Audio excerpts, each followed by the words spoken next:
Hey y'all, welcome to Sandy's Library. I'm Sandy, and in this video, I'm going to tell y'all some ghost stories. These are old family tales about my grandmother's people. If you need visuals, there are links posted in the description outlining both of my grandparents' family trees. Okay, so in this video, I'm going to tell y'all 3 ghost stories. One involves Marion Fuller. One was a favorite tale that Willie enjoyed scaring his children with.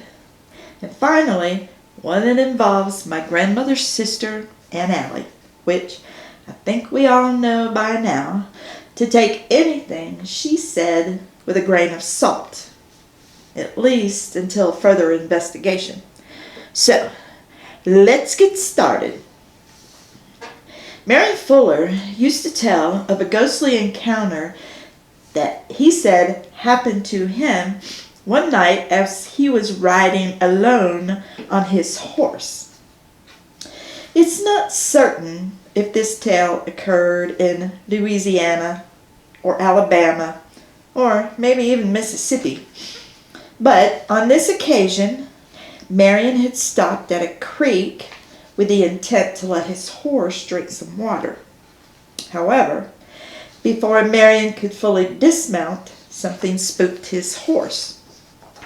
The animal snorted and took off, half-assed dragging Marion along with him as he had one foot in the stirrup and one in the air. Luckily, though, Marion was able to latch onto the saddle's horn, where he was able to, after a couple of tries, grabbed the reins to gain some control over his horse. Once he settled back into the saddle, Marion glanced to his side, where he saw a headless man riding alongside him.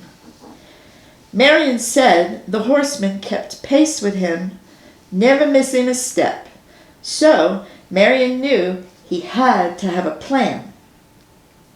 He said that when he reached a field up ahead of him, he spurred his horse to move faster, thinking he could outrun the headless phantom. But each time Marion glanced over to see if he was putting any distance between himself and the horseman, yet that dude was still there and still matching Marion's horse step for step. As Marion approached the tree line on the other side of the field, he admitted that he was starting to worry a little. But, to his surprise, the headless horseman turned left and disappeared into the shadows of the night. And this is a story that I've heard before, and I have so many questions. My biggest regret right now is that I just wasn't old enough to know to ask questions when I heard the story. And like I said, I've got a ton of them. Firstly, I'd really like to know when and where this spooky tale was supposed to have happened. Was there a history of this headless horseman being seen in the area? Did Marion ever go back to the place along the creek where he first encountered the phantom? Did he tell his friends? Did they want him to take them to the spot along the creek? I mean, I probably would have. Back in the day, anyway. You know, there were a lot of ghost stories back home where I grew up. But I don't recall ever hearing about a headless horseman in a Ouachita or Jackson parishes.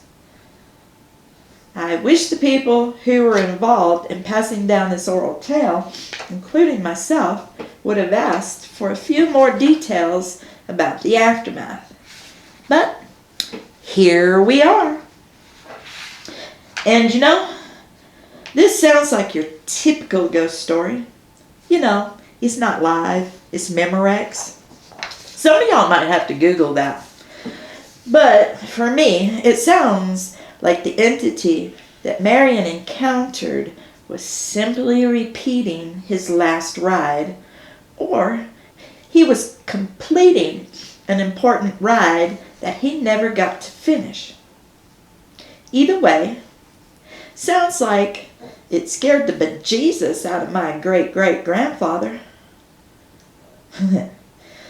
But, so, our next story centers around my great-grandfather, Willie Williams.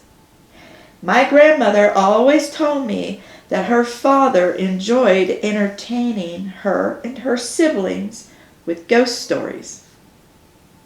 And this may well be where I got my storytelling abilities from. Of course, y'all know the Fullers were known for spinning tales too.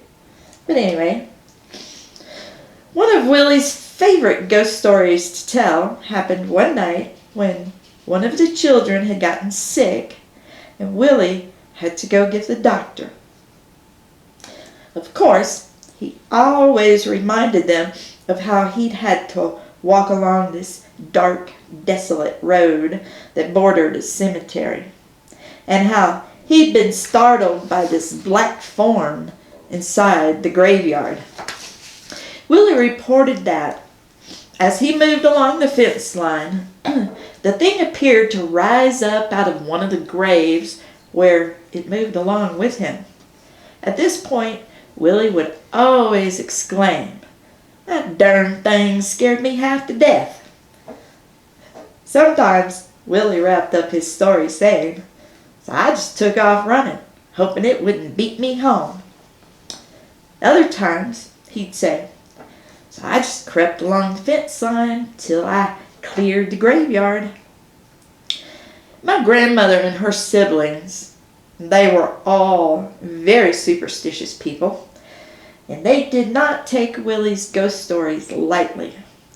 And once they had worked themselves into a tizzy, Willie always eased their fears, though, by proclaiming that, upon further inspection, the cemetery's ghost turned out to be nothing more than an old stray cow. And then he would proclaim with laughter, "That's how all your haints turn out."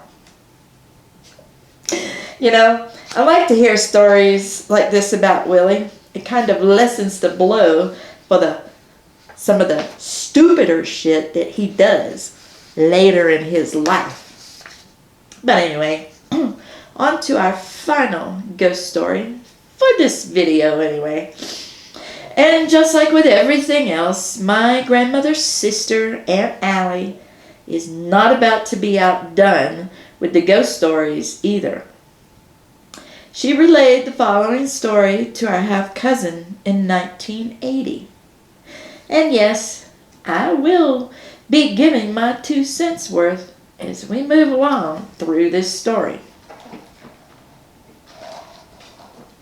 And Allie reports that one evening during peanut picking season, an actual date would have been nice, but nevertheless, she said she had an unsettling dream where 3 coffins were brought in through the front gate and then carried around the house and brought inside through the back door.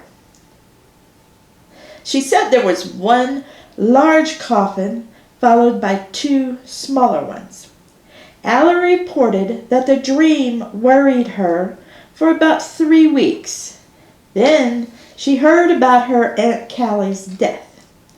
So, just to provide a little more information, Callie was the first wife of Ed Fuller, Lizzie's younger brother.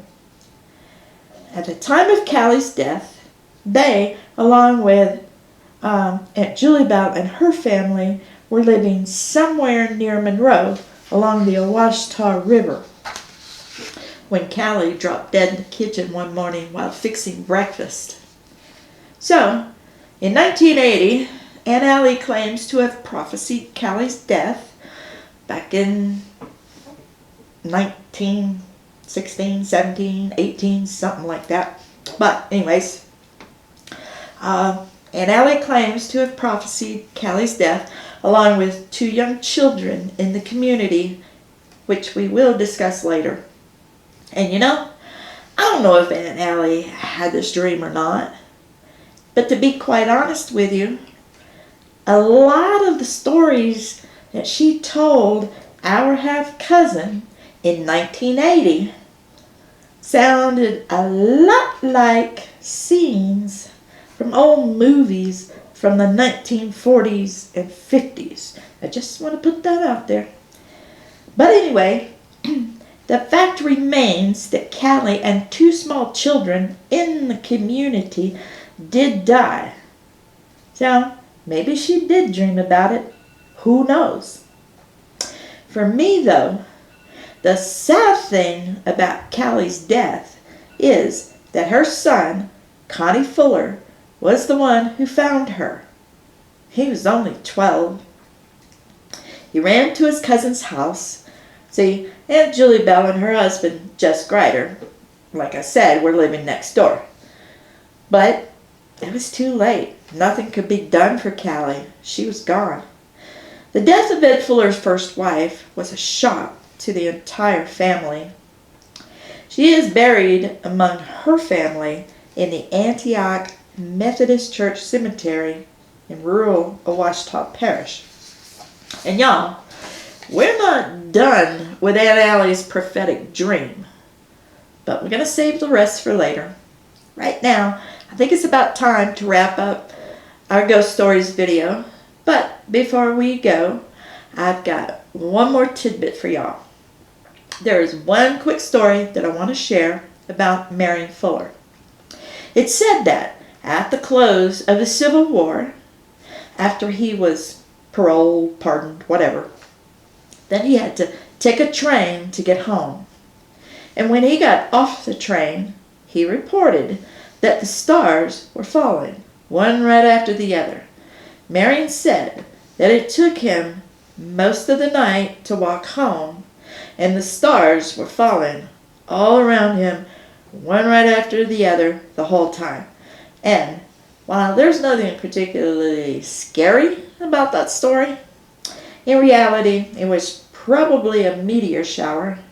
But for me, it has a magical sort of feel about it. So it does a nice job of leading us into our next few videos, which we're going to talk about magic and some other spooky shit.